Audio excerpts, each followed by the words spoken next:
Baik, Bismillahirrahmanirrahim. Assalamualaikum warahmatullahi wabarakatuh. Apa kabar hari ini? Alhamdulillah, luar biasa, Allahu Akbar. Adik-adik mahasiswa dan mahasiswi semester 4 pada mata kuliah Manajemen Perbankan yang Bapak banggakan, puji dan syukur kita sama-sama panjatkan kehadirat Allah Subhanahu wa taala yang senantiasa melimpahkan rahmat, taufik, hidayah serta inayahnya kepada kita semua sehingga pada saat ini kita bisa berkumpul dan dipertemukan dalam perkuliahan manajemen perbankan pada pertemuan ketiga ya. Mudah-mudahan perkuliahan kita saat ini mendapatkan ridho dan berkah dari Allah Subhanahu wa taala serta kita senantiasa diberikan kemudahan dalam menyerap berbagai ilmu khususnya ilmu manajemen perbankan saat ini ya. Dan mudah-mudahan bisa bermanfaat baik saat ini ya, kemudian juga nanti saat adik-adik terserap di dunia usaha dan dunia kerja ya. Sholawat serta salam semoga tetap tercurah ruah kepada junjungan kita Habibana wa Nabiyana Muhammad Sallallahu Alaihi Wasallam serta para keluarganya, sahabat-sahabatnya, tabi'innya, serta seluruh umatnya yang tunduk patuh taat terhadap ajaran beliau yang insya Allah mudah-mudahan termasuk kita di antaranya. Baik adik-adik, mahasiswa dan mahasiswi semester 4 yang Bapak banggakan, pada pertemuan ketiga ini kita akan membahas kegiatan-kegiatan dari manajemen perbankan ya. Salah satunya adalah tentang funding ya, funding dana dari masyarakat. Baik, sebelum kita membahas, kita review dulu ke materi sebelumnya ya, bahwa ini ya yang kemarin nah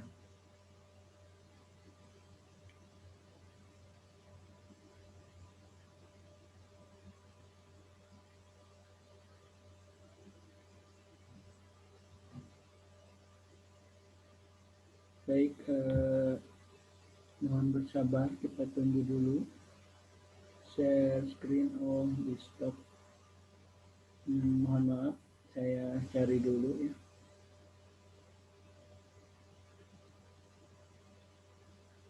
Di semester pendek kegiatan perbankan. Oke. Nah, beginilah ya, bentar tunggu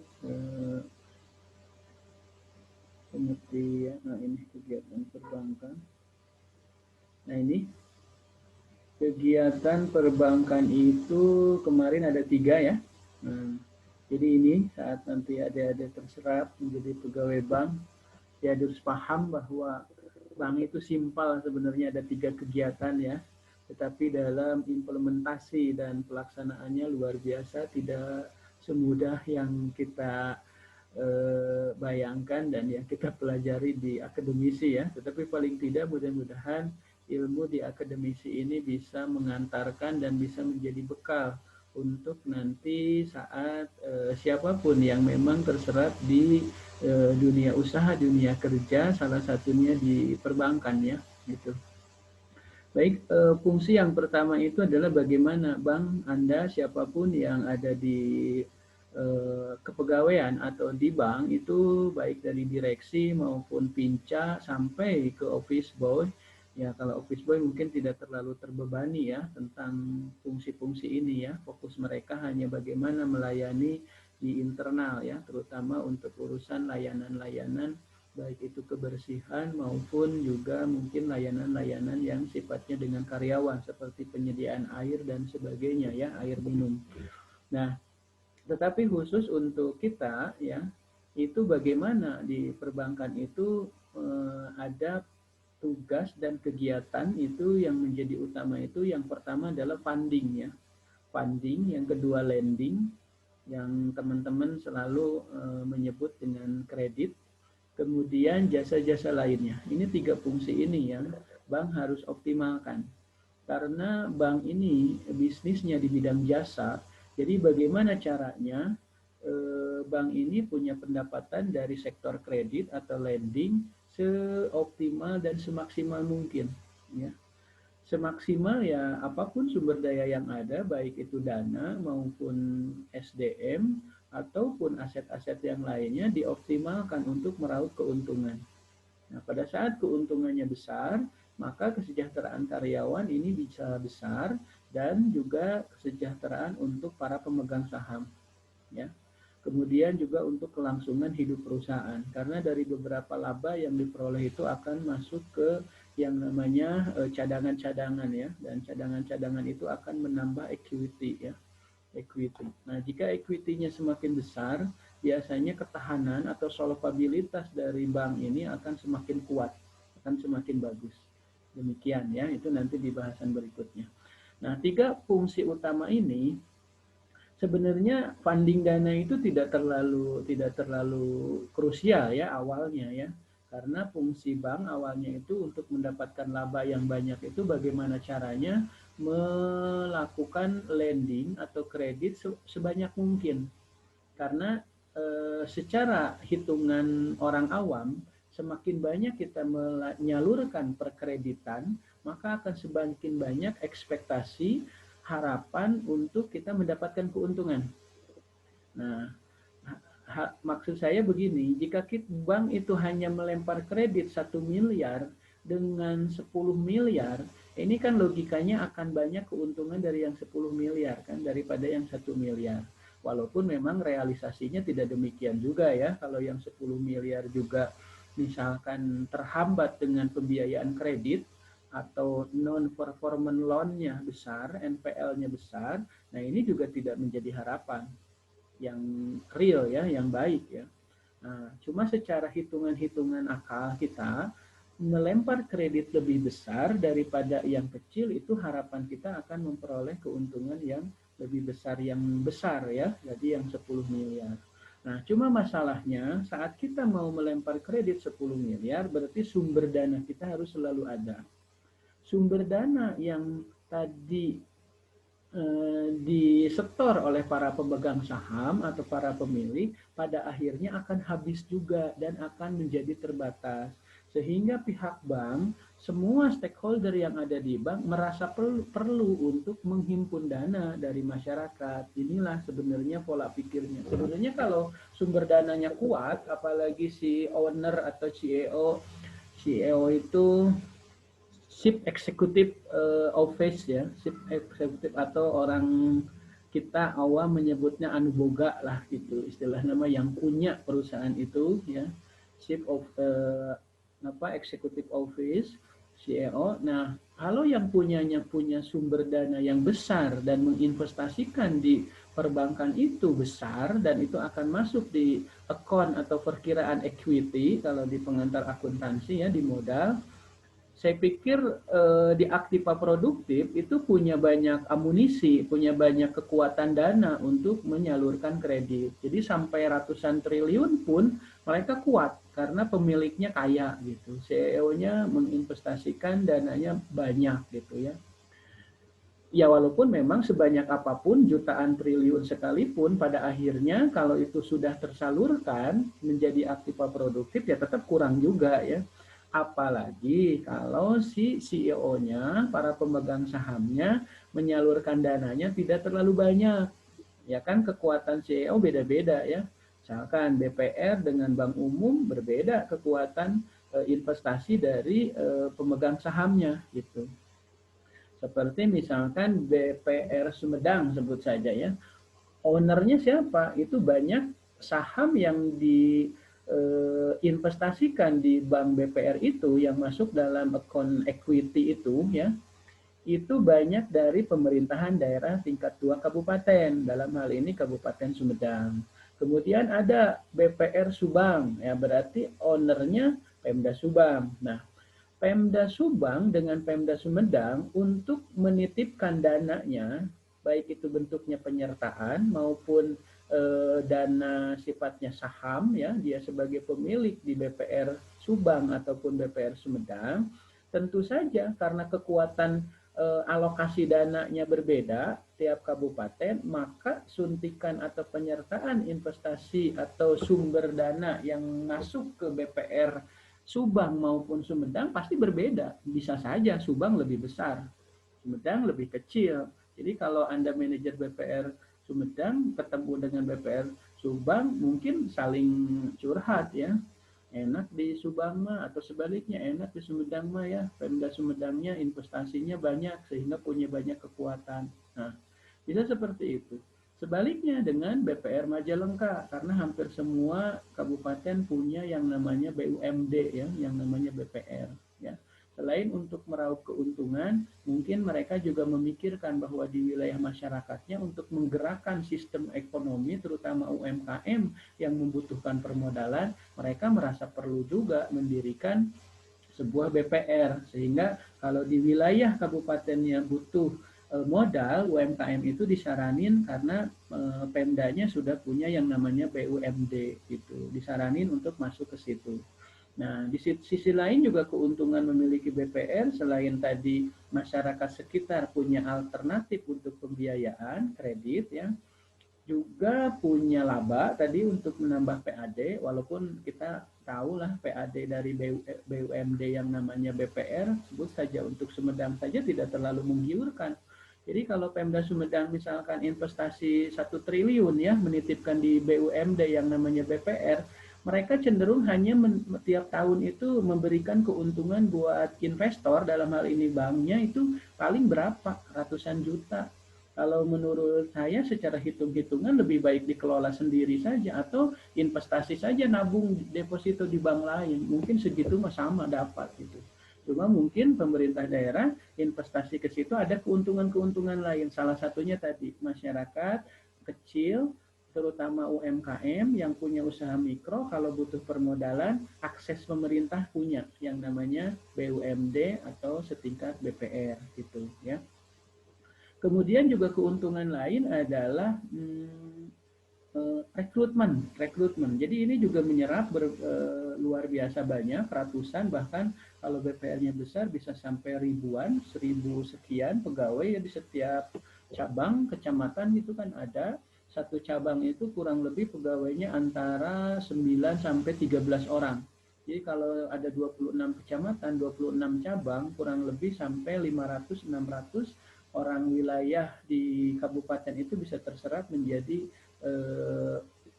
pegawai, ya. Nah, ini lumayan mengatasi pengangguran. Jadi itu mungkin yang dilihat oleh pemerintah daerah, keuntungan-keuntungan. Karena kalau secara keuntungan investasi mereka nanamin dana di situ, ya, itu kan dananya dari mana? Pasti dari dana rakyat juga yang dialokasikan untuk BUMD yang namanya BPR. Secara keuntungan kompensasi kan tidak terlalu besar, ya, tapi banyak keuntungan-keuntungan yang bukan finansial, ya. Tapi kalau profesional misalnya seperti BPR Nusamba, kemudian BPR KS, itu murni mereka investasi. Jadi kalau Anda menjadi salah satu pemegang saham di salah satu BPR tadi yang sebut saja Nusamba, BPR KS, Wahana, kemudian BPR HIK, banyak, ya, BPR-BPR yang swasta, itu murni si investor pasti ingin keuntungan. Kalau sekiranya kinerja dari BPR-nya tidak benar, kurang benar, tidak menghasilkan laba apapun, kalau Anda sebagai investor yang menginvestasikan sebut saja 10 miliar aja di situ, ya, Anda punya dana, entah itu warisan, entah itu mungkin dapat dari mana, Anda investasi di situ, kemudian laba keuntungan dari Anda menjadi owner atau CEO di situnya tidak menggembirakan, gitu. Ya, Anda pasti tarik kan investasinya, dan Anda akan cari lagi tempat investasi-investasi yang lainnya, begitu. Karena murni kalau investor perorangan itu murni kompensasi, ya, finansial, uang. Jadi kalau tidak menggiurkan, mereka akan tarik, akan jual saham-sahamnya itu, dan mereka akan memindahkan investasi sahamnya di sektor-sektor yang lebih menguntungkan. Bisa jadi mungkin tidak bermain lagi di jasa perbankan, atau mungkin juga dia mencari jasa perbankan lainnya yang kinerja perusahaannya lebih bagus, Bisa saja juga dia mengelola sendiri usahanya, artinya dia buka usaha sendiri gitu ya. Nah, sehingga untuk menjadikan sebuah perbankan Anda, tempat kerja Anda di situ nanti menjadi bagus, maka harus memahami ilmunya. Dan inilah memang sepintas kegiatan bank itu cukup 3, tapi dalam implementasi dan aplikasinya ini tidak semudah apa yang kita pelajari di sini ya. Tapi paling tidak tadi saya gambarkan materi ini bisa menjadi bekal, bisa menjadi ilmu untuk nanti apa ya istilahnya merealisasikan dan mengaplikasikannya di dunia nyata gitu. Jadi sebenarnya fungsi bank itu yang utama itu tadi menyalurkan kredit. Tapi karena tadi kreditnya sebanyak apapun pasti dana itu akan menjadi terbatas, kurang wae. Nah, sehingga bank merasa perlu untuk funding dana. Nah, gitu ya. Jadi kegiatan bank itu sudah 2 nih ya. Ada lending, ada funding. Makanya kalau Anda nanti terekrut, kan untuk ujug-ujug jadi pimpinan cabang kan, untuk ujug-ujug jadi kepala bagian, tidak begitu keluar dari sarjana ini Anda jadi kepala wilayah, tidak kan?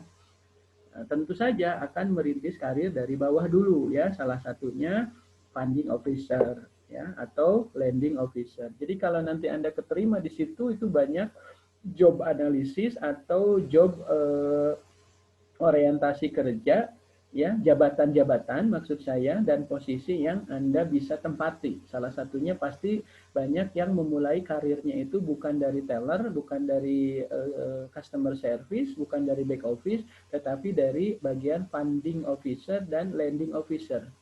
Dan rata-rata yang mereka yang menjadi pimpinan unit, kepala unit ya, misalkan di BRI, di BJB itu kepala unit, kemudian pimpinan cabang di setingkat kabupaten. Jadi pimpinan cabang itu di setingkat kabupaten ya yang membawahi unit-unit ya.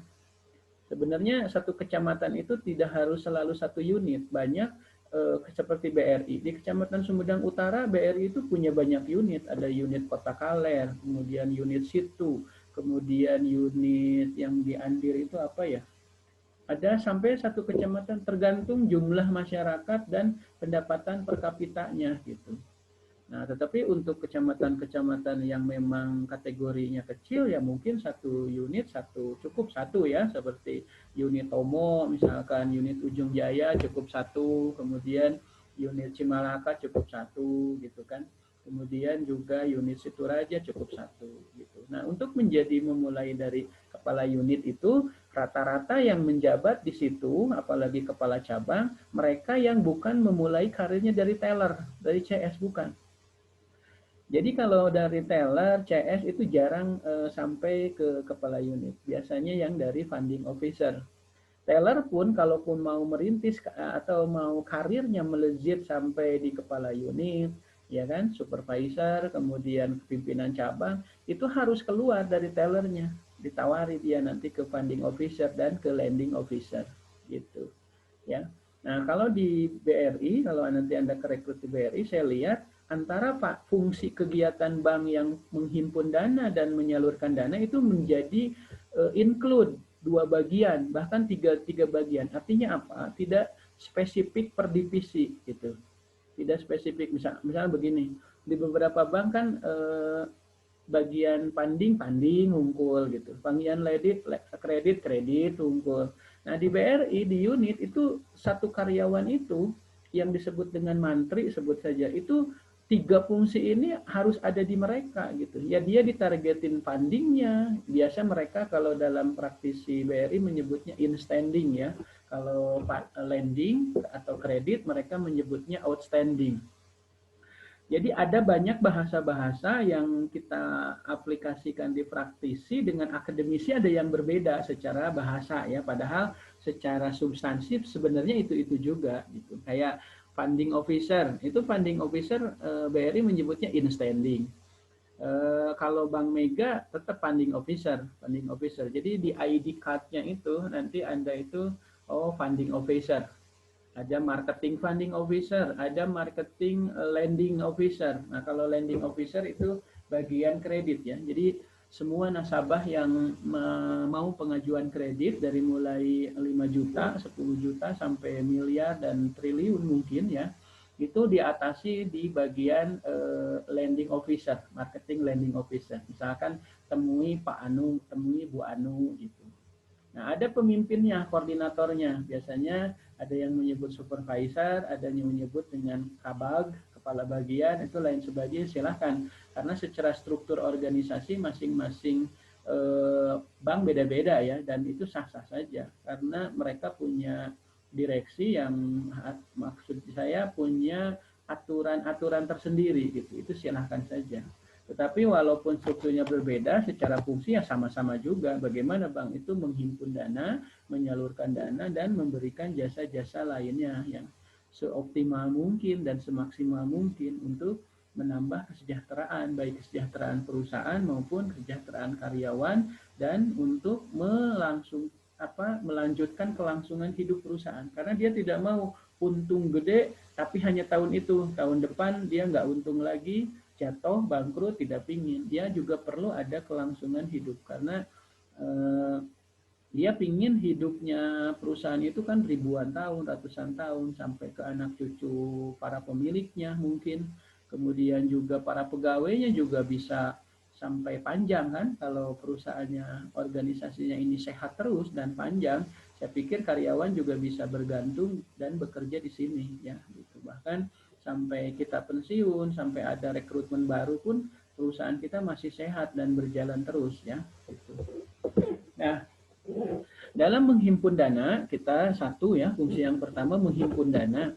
Nah, untuk penghimpunan dana ini perlu di-manage ya, perlu di-manage. Makanya di sini manajemen perbankan.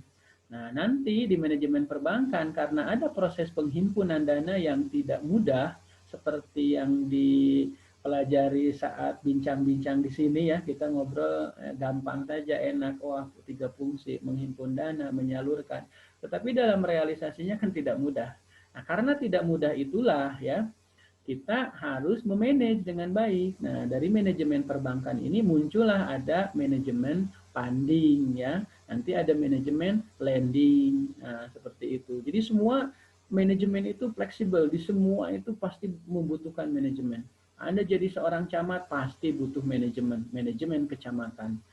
Nah, kemudian punya perusahaan sendiri, butuh juga manajemen dari mulai perencanaannya, planning, organizing, acting, sampai kontrolnya yang baik ya. Nah, di penghimpunan dana jelas ada manajemen. Rencana menghimpun dana, ini nanti menghimpun dana harus berkorelasi dengan funding, dengan lending. Jadi kalau target kredit di tahun 2021 10 triliun, sementara dana yang sudah ada baru ada 3 triliun, berarti butuh 7 triliun lagi. Nah, di sini menjadi tugas penghimpunan dana. Biasanya si pimpinan, pucuk pimpinan itu akan men-share di briefing, di meeting ya, bahkan semacam presentasi juga ya, dilihatin di monitor target-target yang harus dikejar. Nah, begitu bagian funding dana kan, waduh 7 triliun. Nah, dia memiliki sumber daya SDM tim cuma 2 orang. Mungkin juga dalam job analisis di bagian penghimpunan Anda, kalau Anda jadi kabagnya, kepala bagiannya, atau manajer funding, itu mengajukan beberapa tambahan personil kan, karena target 7 triliun bukan target yang mudah kan, begitu. Ya, misalnya begitu. Butuh kemudian nanti butuh personil itu akan meminta di bagian manajemen SDM. Dan manajemen SDM akan memfollow up masukan-masukan dari divisi Anda. Misalnya butuh seorang laki-laki berapa lagi. Misalnya jadi butuh personil 10 orang lagi. Dari 10 itu apakah 6 laki-laki, 4 perempuan, ya. Sisi plusnya laki-laki bagaimana, sisi plusnya wanita bagaimana gitu kan, gitu. Nah, kemudian dari 10 itu pingin spesifikasi yang bagaimana? Kan tidak mungkin ya, tidak bisa dalam hal public speaking, dalam hal bicara. Karena tidak mungkin nanti di dalam bagian MSDM, HRD merekrut sembarangan untuk bagian penempatan di bagian funding dana yang akan menjadi satu tim dengan Anda. Kenapa? Pertama, paling di job spesifikasinya butuh apa? Butuh yang selain sarjana kan biasanya ya, itu butuh yang punya banyak jaringan. Misalkan, tahu ternyata dia di organisasinya kenal dengan instansi ini akan menjadi nilai plus. bagi tim kita nanti. Kenapa? Karena saat tim kita ini punya personil yang minim wawasan, minim jaringan, itu akan kesulitan. Nah, target 7 triliun kan tidak mudah. Nah, gitu ya. Kemudian yang kedua, luas, nah, misalkan. Atau mungkin juga orang bilang ada yang kalau dari sisi fisik ada yang disebut dengan good looking ya. Walaupun kalau secara syariah sebenarnya tidak patut untuk kita gambarkan ya, karena setiap manusia itu diciptakan Tuhan ya itu sudah sempurna, tidak bisa membeda-bedakan, oh ini mah jelek, ini mah bagus, ini mah kasep, no ini mah jelek, no ini mah cantik, no ini mah jelek, tidak bisa. Tetapi dalam market oriented kenyataannya ya terjadi. Kenapa? Karena kalau orang itu misalkan kucel, dekil, kemudian dari pakaiannya, orang mau nabung bagaimana? Target kita 7 triliun. Siapa yang mau nabung dengan personil kita yang tadi misalkan, makanya biasanya di situ ada standar-standar, ada standar dalam berpakaian ya di situ. Makanya teman-teman kita dulu saat awam, ya pegawai bank rapi-rapi ya, kalau rapi, bajunya rapi, sepatunya rapi, semua rapi, pasti gajinya gede. Padahal nggak begitu juga. Kenapa? Rapihnya tadi kan menjadi bagian tuntutan. Kenapa? Karena saat mereka funding dana ke beberapa instansi, ke beberapa perusahaan, atau ke perorangan, mereka dituntut untuk paling tidak good looking secara fisik dulu gitu. Kalau secara fisik aja udah oke, saya pikir mereka akan menerima. Paling tidak menerima dulu, menyilahkan masuk. Silahkan ada keperluannya apa. Kalau kita kucel, dekil, kemudian pakaiannya pun nggak rapi, perusahaan instansi kan biasanya dari mana? Paling-paling disangkanya kita ngajuin sumbangan. Nah ini juga salah ya, dan kita tidak diizinkan masuk. Jangankan bisa masuk di pintu satpam pun bisa jadi kita udah ditolak ya. Nah ini bagian-bagian yang memang dalam aplikasinya itu begitu ketat, begitu selektif. Nah kalau dalam kita di akademisi kan belajar ya menghimpun dana saja, neangan duit, anu nabung gitu kan. Simpel beres, tetapi kan dalam realnya tidak mudah. Termasuk juga public speaking, ngobrolnya gitu.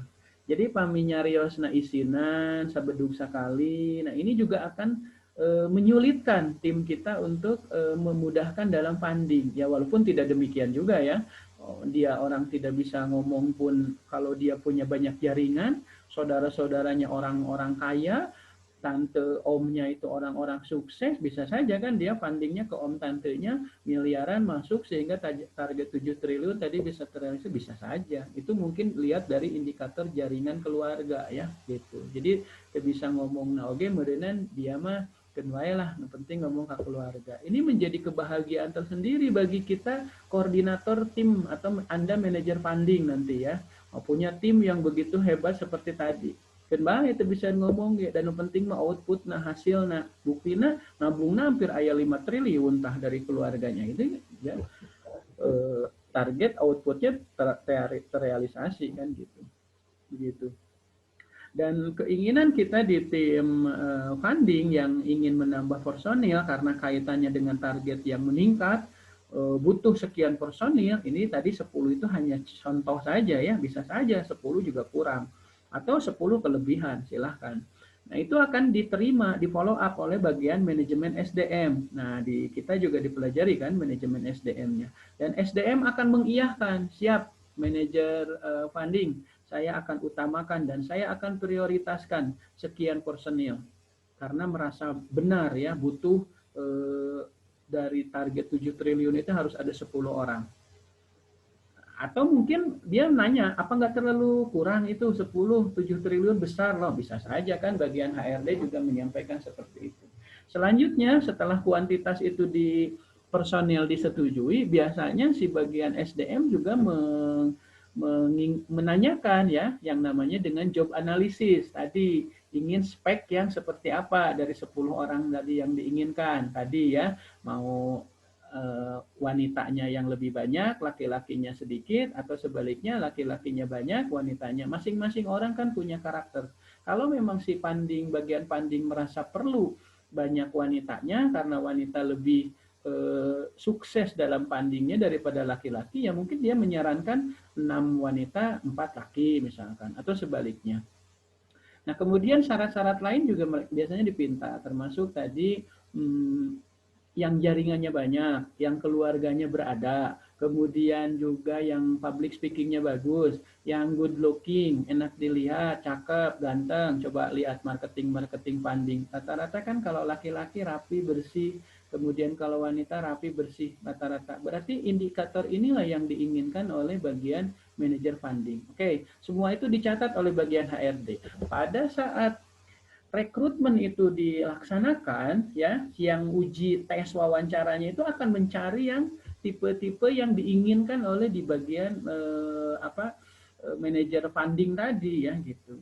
Dan akan agak sedikit berbeda karakteristik tipe yang diinginkan oleh bagian penyaluran dana atau bagian lending atau bagian kredit gitu. Jadi kalau Anda nanti ngelamar kan suka harus ngisi dulu ya di di online itu, Anda maksud ngelamarannya kemana, apa mau ke customer service, mau ke teller, dan tidak bisa mengisi dua-duanya karena tesnya pasti serentak.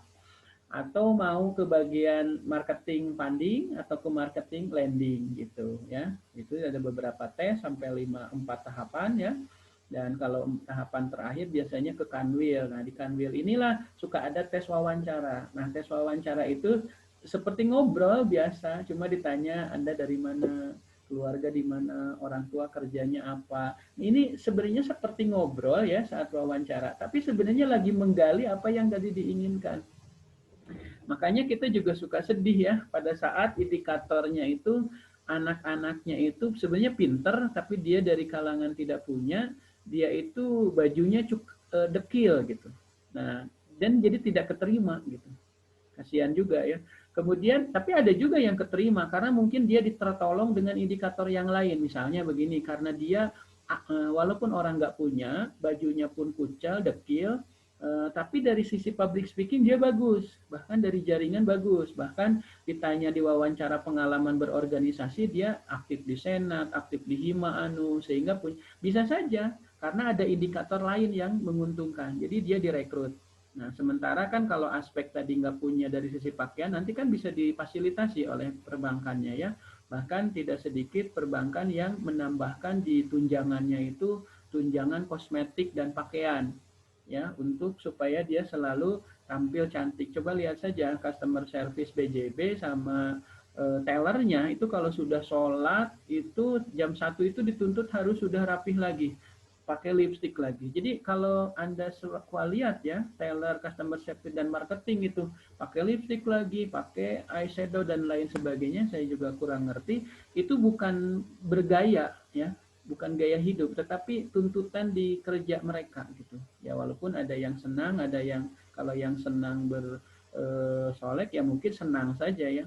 Tetapi intinya semuanya itu tuntutan dari perusahaan. Bahkan tunjangannya pun sudah diberikan ya. Biasanya kisaran 300 ribuan atau berapalah itu khusus untuk tunjangan kosmetik. Sehingga kalau dia tidak tampil rapi, tidak tampil bagus, biasanya dipanggil sama manajer operasional dan diberikan semacam peringatan karena dia tidak tampil dengan bagus, dengan rapi, dengan cantik, dengan ganteng, ya seperti itu akan dipanggil ya, karena itu menjadi bagian. Nah, beberapa hal itu menjadi pengalaman tersendiri dan rata-rata jarang tersampaikan dalam perkuliahan seperti ini ya. Jadi banyak apalagi yang dari akademisi, biasanya dia menerangkan itu per slide itu ya langsung saja per slide. Tidak memberikan gambaran-gambaran seperti barusan gitu. Karena tidak ada ya. Nah, yang barusan pun kita bisa share kepada Anda itu berdasarkan pertama pengalaman kakak kelas Anda yang sudah terekrut di sana juga. Kemudian juga yang kedua hasil riset kita para dosen saat misalkan kita meneliti tentang analisis kualitas pelayanan pada Bank BJB.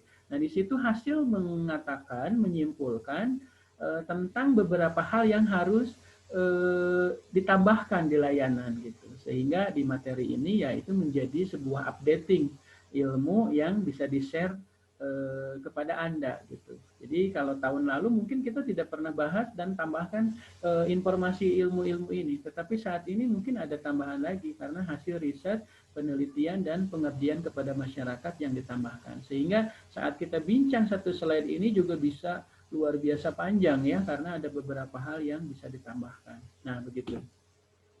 Nah, itu sebagai gambaran tambahan wawasan. Nah, jika kita mau ke manajemen funding di sini nanti akan berkaitan juga dengan manajemen pemasaran.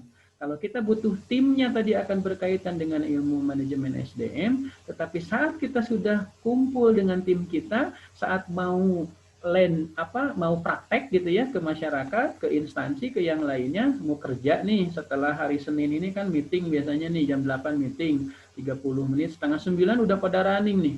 Ada yang ke lapangan menemui Pemda, ada yang ke lapangan menemui ketua yayasan-yayasan ya, yang sumber dananya di situnya pasti ada banyak.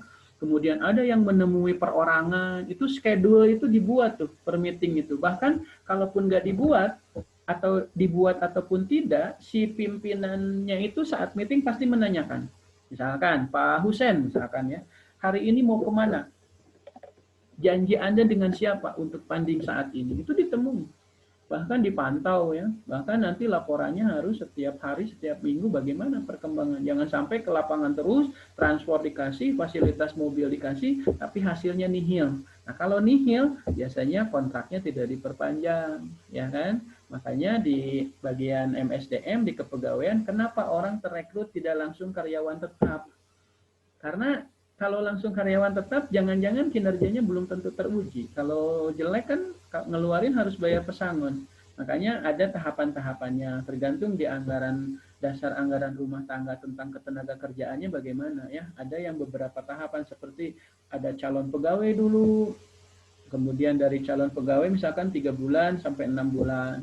Ada dari situ masuk ke kontrak ya, kontrak sampai 3 kali, 2 tahun dulu diperpanjang 2 tahun lagi menjadi 4 tahun, 2 tahun lagi 6 tahun. Kalau memang 3 kali diperpanjang itu bagus terus, biasanya itu karyawan tetap. Jadi fase untuk sampai ke karyawan tetap butuh 8 sampai 10 tahun kita ada di situ.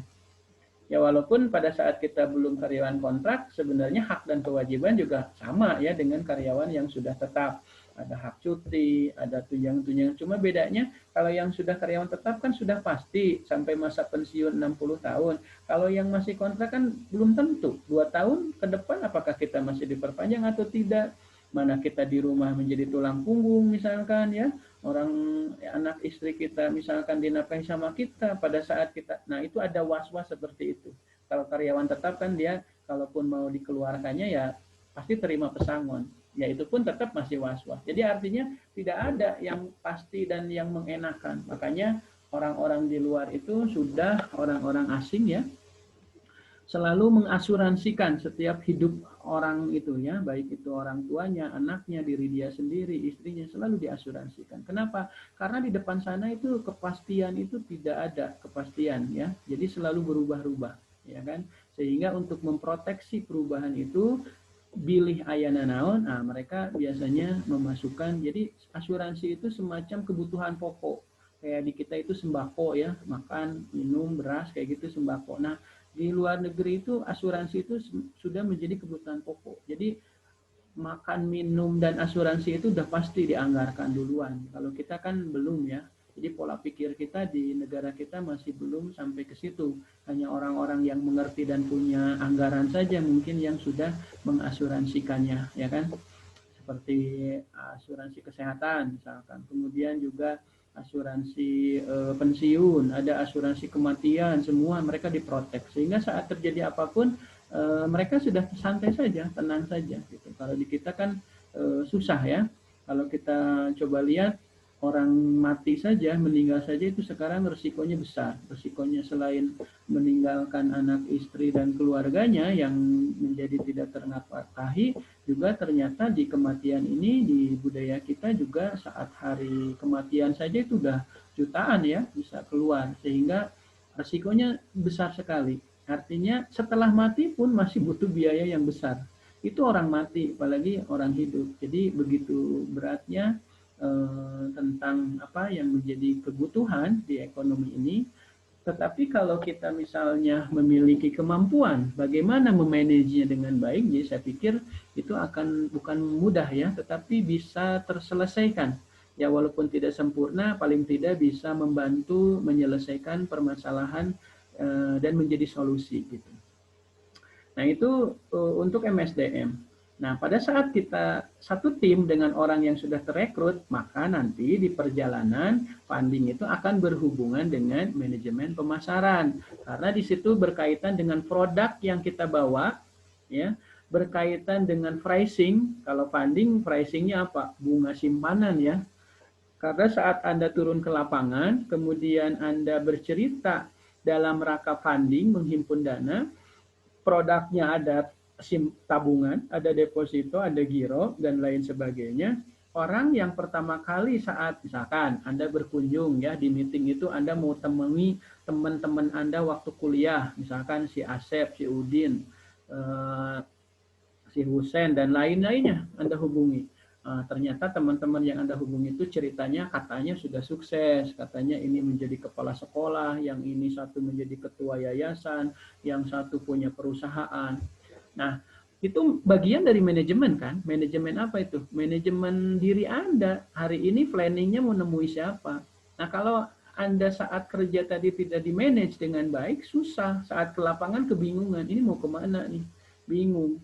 Sekolah belok ke sekolah tanpa ada janjian dulu. Kuku kepala sekolah nagete aya. Guru-gurunya juga nggak akan sesukses gitu. Jadi paling tidak ilmu yang Anda pelajari ini bisa menjadi gambaran, menjadi apa ya, kendaraan Anda bisa sukses gitu.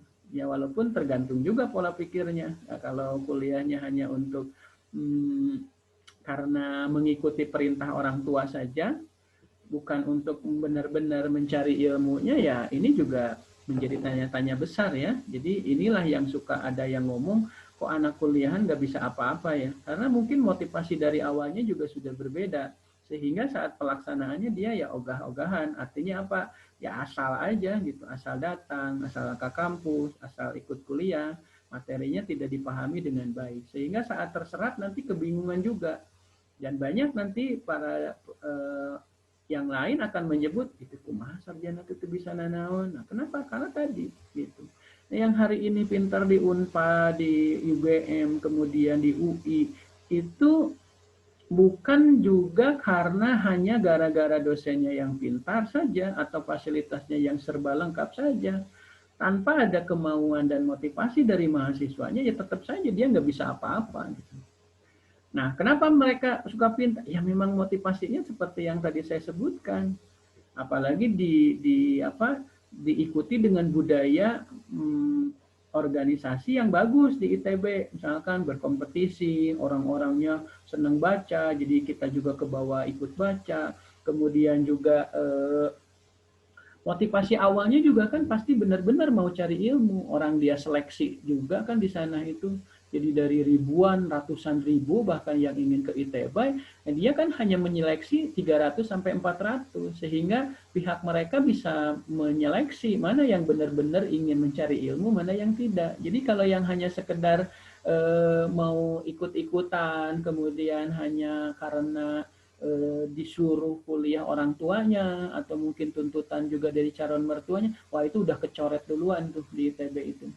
Larinya kemana? Ke swasta-swasta yang lain. Nah, di kita mungkin ada saringan yang dari orang lain nggak lulus, di kita mah masih kejaring gitu. Karena kalau di mereka itu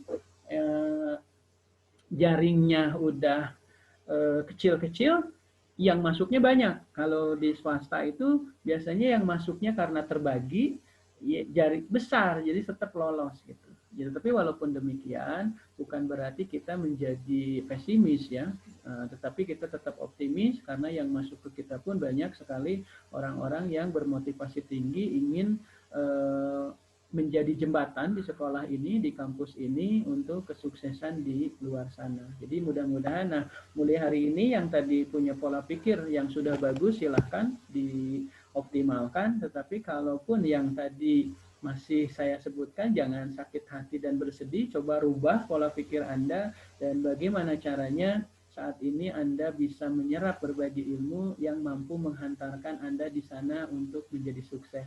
Begitu ya, jadi tinggal dirubah saja ya.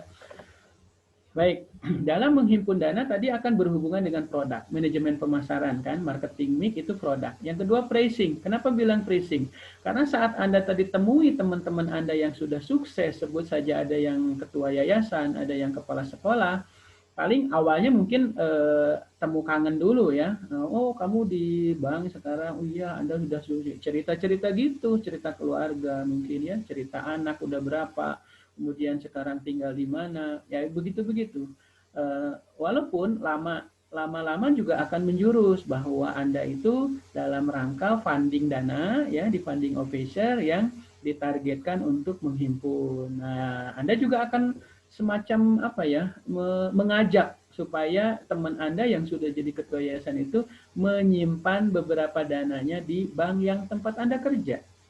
Tapi apa yang mereka tanyakan pertama kali coba? Pricing, bunganya sabaraha, kan begitu. Nah, itulah akan berhubungan dengan manajemen pemasaran ya. Di manajemen pemasaran itu ada pricing, ada produk. Nah, setelah pricing yang ditanyakan itu adalah produk.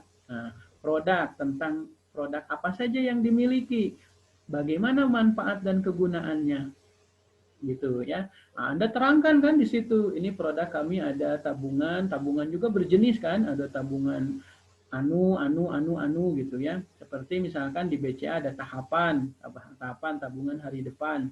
Kemudian di BCA, di BRI ada beberapa produk tabungan, ada Simpedes, ada Simaskot, dulu ada juga Britama ya. Anda jelaskan kelebihan Britama itu apa, keuntungannya apa, kemudian juga Simpedes seperti apa, bahkan ada program undian, hadiah dan lain, Anda pasti terangkan sehingga supaya mereka menjadi ingin masuk ke kita gitu ya.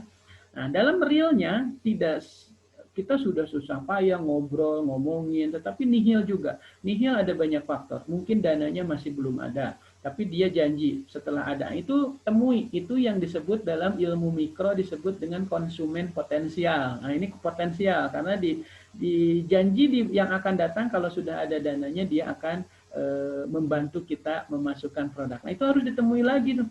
Bahkan kalau Anda orang manajemen harus membuatkan semacam catatan. Oh, berarti di kemudian hari, bisa minggu depan, bisa bulan depan, mau tahun depan, Anda harus menghubungi kembali teman Anda yang tadi janji kalau sudah ada. Ya, atau nomor HP-nya Anda pinta. Misalkan di tengah setelah Isya itu Anda sapa kembali apa kabar. Intinya sudah bla bla bla bla pasti Anda menanyakan kembali bahwa bagaimana dengan rencana realisasi penyimpanan pembukaan rekening baru di bank yang Anda ini. Kan mereka akan oh iya ya, mungkin dia lupa atau mungkin jawabannya masih belum, mudah-mudahan minggu depan. Nah, minggu depannya. Jadi harus intens seperti itu. Pakai manajemen terus tuh, planning, organizing, bahkan tidak sedikit ya catatan-catatan hariannya di HP itu banyak ya janji-janji. Makanya kalau Anda suka menyebut orang bank banyak relasi, ya emang kewajiban. Kalau orang bank tidak banyak relasi, gimana itu bisa target-target? Ya kan begitu. Jadi yang masih punya pola pikir hari ini, oh kerja di bank enak tanpa ada kinerja, itu salah besar. Yang paling penting adalah pahami ilmunya, kuasai ilmunya, nanti dalam prakteknya Anda implementasikan, Anda praktekkan, insya Allah nanti suatu saat orang menyebut Anda sukses saja gitu, nggak sadar gitu. Nah, pricing produk Anda terangkan kelebihan ya, kelebihannya, kemudian ada juga ya dari produk itu ada yang punya kekurangan. Saat Anda kerja di BPR dengan di bank umum itu berbeda. Kenapa? Karena produk-produk yang di BPR tidak bisa diambil melalui ATM.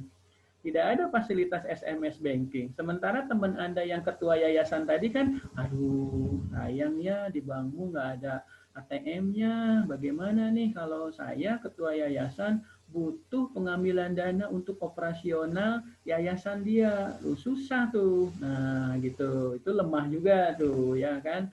Nah kemudian yang kedua internet banking. Nah, BPR itu tidak memiliki fasilitas internet banking, sehingga teman Anda yang yayasan tadi, waduh sayang ya, bagaimana nih? Yayasan dia itu di bidang sekolah misalkan. Dia mau menggaji para gurunya dan stafnya, itu semuanya sudah masuk ke rekening guru-gurunya, jadi tidak tunai. Nah, kalau nggak ada internet banking, berarti dia harus datang ke BPR Anda susah juga tuh, ya kan? Susah juga. Walaupun memang Anda harus jangan menyerah begitu saja. Baik Pak, kami memang tidak ada ATM, kami memang tidak ada internet banking. Tetapi kalau Bapak bergabung dengan eh, produk-produk simpanan di bank BPR kami, nanti saya kirim setiap tanggal 5 saya ada fasilitas layanan pihak para pegawai dari BPR kami yang datang langsung ke sekolah dan yayasan Bapak. Ini mungkin bisa menjadi alternatif dan solusi gitu ya. Jadi kalaupun produk kita ini lemah gitu ya, cari solusinya gitu. Nah kalau kita ngalah begitu saja ya tadi tuh di bagian kita jadi datang ke kantor, pulang ke kantor habis dari lapangan tuh ditanya pimpinan, gimana nih funding hari ini? Nihil lagi, nihil lagi. Kenapa? Karena tadi kita tidak memahami dari ilmu. Gitu ya. Gitu. Emang sepintas kita naik mobil, kendaraan kantor ada ya. Kayak Bang Mega itu mobil yang warna kuning itu Anda gunakan untuk bagaimana funding dana asal jelas hari ini mau menemui siapa-siapanya, mau menemui Pemda, Pak Bupati, Pak Kepala Dinas, itu jelas, ditransfer dikasih. Tapi kan orang dalam bagian keuangan juga akan menghitung kalau terus-terusan gitu ya BBM-nya difasilitasi tapi hasilnya nihil terus karena kita tidak punya kemampuan yang tadi saya sebutkan. Nah, berarti kan kasihan kan lembaga kita juga merugi terus gitu ya. Kenapa? Ya karena kita tidak punya kemampuan yang tadi saya katakan. Coba kalau Anda punya kemampuan yang saya katakan, jangankan tadi dikasih transport, bonus pun bisa dikasih. Kenapa? Karena feedback yang Anda berikan dari hasil Anda panding ke lapangan, apa istilahnya, eh, menggembirakan buat pimpinan Anda, sehingga tidak sedikit pimpinan yang memberikan fasilitas lebih kepada Anda, entah itu hanya fasilitas kendaraan atau fasilitas sekedar pujian atau sekedar mungkin nanti dipromosikan, ya kan? Karena kenapa? Karena kita punya kemampuan. Jadi kerja itu tidak ada yang mudah, tidak ada yang enak, semuanya susah. Ya, sepertinya kita melihat seseorang yang kerja di bank tadi mudah, padahal, nah, akan menjadi mudah kalau tadi bagi Anda yang memahami ilmu yang tadi saya katakan, ya, itu. Jadi begitu di meeting jam 8 itu Anda sudah punya manajemen yang baik, planning hari ini saya menemui ini. Saya menemui kepala sekolah di SMA Jatinunggal, di Surian, di mana ini jaringannya luas, mereka punya kontak dan inilah yang berhasil. Di sebuah yayasan itu dana itu ya lumayan besar, apalagi kalau siswanya banyak ya, kalau yayasannya mengelola sekolah. Itu kan sumber-sumber pembayaran dari sekolah, dari siswa itu kan masuknya ke satu rekening yayasan. Jadi di rekening yayasan bisa ada puluhan juta, ratusan juta ya. Apalagi dari Pemda juga dia dapat hibah bantuan ya, entah itu BOS atau yang lain sebagainya. Itu kan dana operasionalnya untuk 1 tahun tuh. Kan tidak mungkin dia ambil langsung 1 bulan. Itu nyimpen di sekolah kan beresiko kan meren ke operasional mah per bulan. Jadi lamun ada dana dibuat 1 tahun itu 1 miliar, kan operasional dia 12 bulan. Kan meren nyanak menuntut tuh kalau diambil langsung, bagaimana bulan ke-12 dia bisa keteter, sudah kehabisan, sementara operasional guru dan sekolah harus berjalan dengan bagus. Nah, supaya dana itu tetap tersimpan dengan baik, maka Anda bujuk penyimpanan dana itunya ada di bank yang Anda tempat kerja. Nah, cuma kan bujuk begitu juga ente jika ngebujuk budak letik kan, tetap mereka akan berpikir rasional. Mereka akan menanyakan, emang bunganya berapa? Pricingnya berapa? Fasilitas manfaat produknya tadi apa? Kemudian tempatnya di mana? Kalau saya ke bank, nggak mau jauh, kata orang Jatinunggal, jauh di Sumedang. Nah, Anda selesaikan, nggak apa-apa Pak, kami memang jauh, tetapi bagaimana setiap Bapak butuh, kami selalu ada untuk Bapak. Pihak kami akan mengantarkan, itu kan menjadi solusi. Ya, di marketing mix itu kan tadi ada produk, pricing, kemudian promosi dan place tempat gitu. Kemudian dipromosi, itu ceritanya. Jadi saat kerjanya, saat Anda butuh personil tadi Anda akan berkaitan dengan MSDM, sampaikan ke orang MSDM, saya butuh sekian personil lagi, kalau bisa dari personil yang nanti akan direkrut, saya butuh orang yang tipenya seperti ini, Anda sebutin, mereka akan penuhi, dan setelah terekrut akan menjadi satu tim dengan Anda, dan nanti saat di lapangan pasti mengimplementasikan manajemen pemasaran. Karena saat ke lapangan pasti yang ditanya adalah tentang pricing, produk, place tempatnya, punya cabangnya di mana-mana atau ATM-nya di mana-mana, seperti itu. Begitu ya, gitu. Gitu. Nah, untuk produk ya, untuk produk itu rata-rata bank itu ada 3. Walaupun di rekening tabungan itu ada berbagai macam produk tabungan ya, kayak BRI ada Simpedes, ada Britama, ada Simaskot dan lain sebagainya. Di rekening deposito juga ada beragam, ada deposito 1 bulan, ada 3 bulan, 6 bulan, 9 bulan, 12 bulan, bahkan sekarang ada yang sampai 3 tahun. Ya, beberapa bank membuka sampai 3 tahun. Nah, ini produknya. Ya, begitu. Bagaimana caranya selain tadi kompetensi dan kemampuan tadi yang harus Anda miliki, ini ada share screen tentang manajemen funding ya, manajemen funding.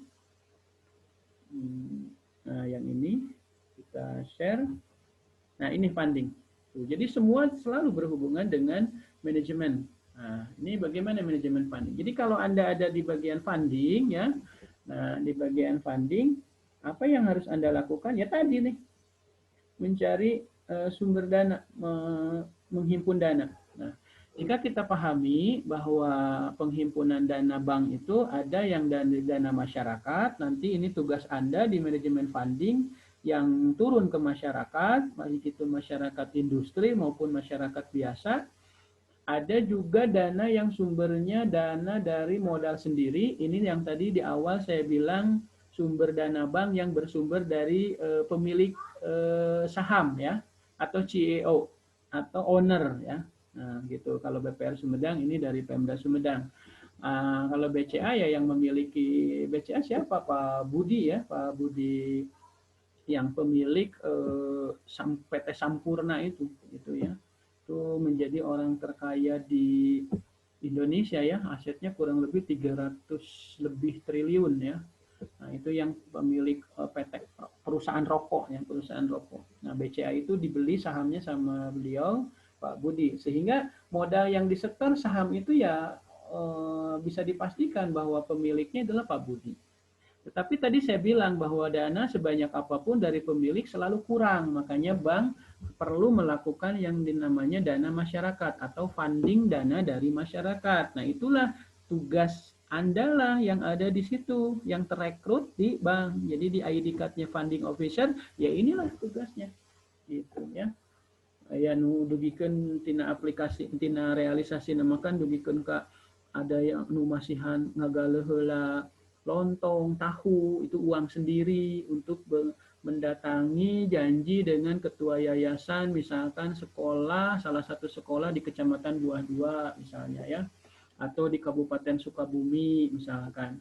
Untuk apa ya? Sekedar tambah apa ya, sekedar untuk pembuka pintu datang gitu ya, karena orang dari Sumedang gitu, dan nanti akan lain ya saat kita sudah bawa, nanti diterimanya cek kasarna tadi mual nabung, oke jadi nabung karena geus kabawa aku tahu. Itu kan trik-trik yang memang dalam akademisi di teori tidak diajarkan dan di praktisinya ya terjadi. Kenapa? Karena saking susahnya, belum lagi kompetitor pesaing bank kita ya, dari bank lain juga kita bawa tahu, orang di sana bawa orchid, bawa apa ya, bawa yang lebih bagus dari kita, sehingga dananya terbagi. Ini juga menjadi masalah besar ya bagi kita di bagian funding.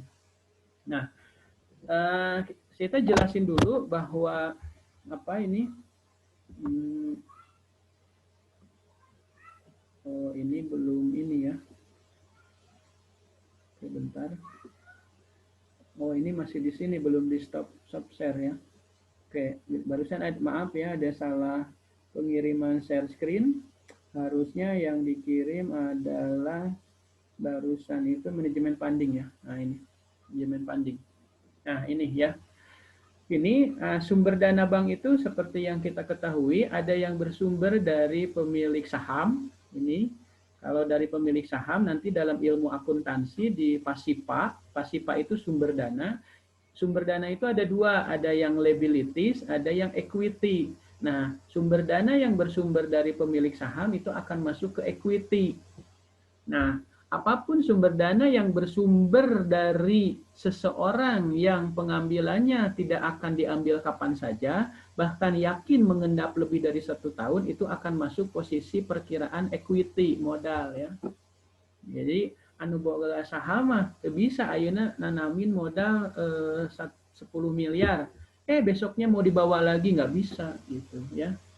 Berbeda dengan dana masyarakat. Kalau dana masyarakat hari ini nabung 100 juta, besok mau dibawa lagi boleh. Makanya posisinya bukan di modal, tetapi di liabilities, hutang kewajiban. Jadi artinya kalau dia mau ngambil kapan saja, ya boleh silahkan. Jadi posisinya bukan di equity, tapi di liabilities. Nah, kemarin di semester 1 Anda sudah belajar pengantar akuntansi.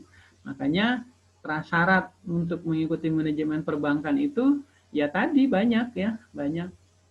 Dan kenapa manajemen perbankan disimpan di semester 4? Kebayang kalau disimpan di semester 1, banyak prasyarat yang belum di mata kuliah yang belum diikuti kan begitu. Makanya manajemen perbankan pasti disimpannya di semester-semester atas ya gitu. Karena banyak prasyarat mata kuliah di sini ya. Tadi pengantar akuntansi, pengantar bisnis, pengantar manajemen karena semua berhubungan dengan manajemen. Kemudian juga pengantar bisnis, ilmu mikro makro ya, kemudian juga manajemen pemasaran, manajemen keuangan, manajemen SDM. Ini harus sudah karena di sini adalah komprehensif keseluruhan ilmu dari semua yang sudah dipelajari. Jadi tingkatannya sudah mengaplikasikan dan merealisasikan dari berbagai ilmu gitu. Gitu. Makanya pasti ada di semester atasnya ya gitu. Nah, dana dari masyarakat dalam bentuk tabungan deposito ini pasti tersimpannya di pasipa itu di liabilities, di hutang ya, di kewajiban. Kenapa? Karena kan orang yang deposito kalau mau ngambil ya harus dibalikin lagi. Gitu ya. Kalau yang posisinya modal, para pemegang saham itu nggak boleh diambil ya. Kalaupun mau itu dijual sahamnya ke yang lain. Jadi kalau butuh duit ya dijual aja ke yang lain. Sehingga tidak akan mengganggu aktivitas dana yang ada di bank. Gitu. Jadi pada saat Pak Budi tadi butuh dana nih, dia nanamin investasi di BCA dibeli sama dia. Kemudian dia butuh uang, mau ngambil, nggak bisa ke BCA karena akan mengganggu aktivitas dana. Berbeda dengan dana masyarakat. Ya, dana masyarakat boleh langsung ke bank, makanya disimpannya di liabilities, di hutang. Nah, kalau yang pemilik modal itu tidak bisa ambil. Jadi Pemda Sumedang kalau mau ngambil investasi di BPR Sumedang itu nggak bisa datang-datang sekarang ke bank. Saya mau ambil nih, butuh uang, tidak bisa. Paling-paling dia menjual ke yang lain. Misalkan ada perorangan yang mau beli BPR Sumedang, dibeli. Nah, uang pembeliannya masuk ke Pemda Sumedang. Dan nanti akan berubah registrasinya di BPR Sumedang, pemiliknya sudah bukan Pemda Sumedang lagi, tetapi perorangan yang namanya anu karena sudah dijual. Dan karena pemiliknya berubah, maka kebijakannya bisa saja berubah karena orang yang pemiliknya berubah ganti itu ya. Seperti itu. Sehingga dana yang tadi dipinginkan oleh owner, oleh pemilik tidak mengganggu aktivitas dari sumber dana. Nah, kalau liabilities dana masyarakat itu pasti akan mengganggu. Misalkan begini, hari ini ada yang nabung nih, misalkan yayasan anu menabung 1 miliar. Nah, oleh pihak bank itu dilakukan dana yang masuk itu untuk kredit. Disalurkan kan untuk kredit. Ternyata pas pencairan udah habis tuh dana simpanan itu. Orang yang nyimpennya ngambil besoknya. Diambil semuanya. Dananya kan sudah diputarkan gitu. Makanya ini berisiko besar. Makanya untuk mengatasi risiko yang besar ini nanti ada ilmunya yang namanya rasio kesehatan bank. Termasuk itu dinamakan rasio likuiditas. Jadi harus ada kas berapa nih. Jadi di bank itu uang banyak masalah, uang sedikit apalagi. Uang banyak terlalu ideal itu masalah karena uang tidak bisa berputar ya, disebut dengan biasanya idle money ya, uangnya beku di situ, tidak berputar. Uang sedikit masalah, apalagi kalau dana masyarakat terlalu tinggi.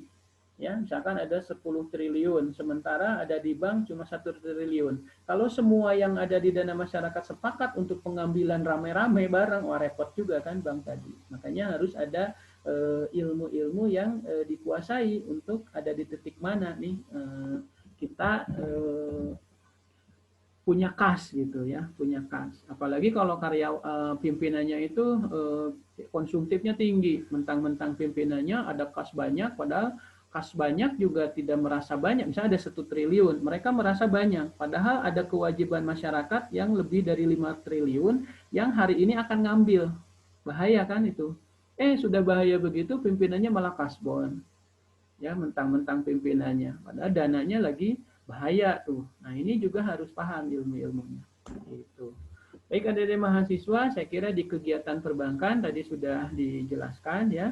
Dan seperti yang memang kesepakatan kita di pertemuan awal untuk virtual ini tidak melebihi dari 40 menit karena durasi yang panjang akan menyita juga kuota dari mahasiswa dan mahasiswi, termasuk juga fasilitas HP dan laptop yang lumayan menjadi panas karena kalau Bapak sudah ini mungkin sudah beres, tetapi kalian mungkin setelah ini akan dilanjut dengan perkuliahan berikutnya. Nah ini juga. Jadi kalau ada pertanyaan dari barusan tema kita kegiatan perbankan ya, itu dipersilahkan bisa melalui WA grup kelas Anda, bisa japri juga, dan pertanyaan jawaban kalau memang itu bisa langsung dengan tulisan, saya ketik langsung di tulisan jawabannya. Kalau tidak bisa mungkin dengan suara, kalaupun masih belum bisa karena harus mendetail penerangannya, nanti mungkin akan dibuatkan semacam tutorial jawaban ya, seperti video seperti ini gitu ya. Baik, saya pikir untuk minggu ini saya kira cukup ya, dan mudah-mudahan untuk materi hari ini bisa bermanfaat, dan mudah-mudahan Allah bukakan juga dalam pertemuan ini bisa dimudahkan dalam menyerap berbagai ilmu yang baik, khususnya juga di mata kuliah manajemen perbankan ini. Baik adik-adik mahasiswa dan mahasiswi, saya pikir pertemuan hari ini cukup ya. Silakan kalau ada pertanyaan melalui WA Group, dan saya kira mohon maaf apabila banyak kesalahan, kekurangan, dan kehilafan baik dalam penyampaian materi maupun dalam substansi materi. Kalaupun ada benar, pasti jelas itu datang dari Allah. Kalaupun ada salah, itu sudah bisa dipastikan karena kebodohan dan kehilafan dosen Sukma dalam hal ini sebagai manusia biasa. Terima kasih atas partisipasi, pertanyaan, maupun atensi menyimak, memahami materi ini. Billahi taufiq wal hidayah. Assalamualaikum warahmatullahi wabarakatuh.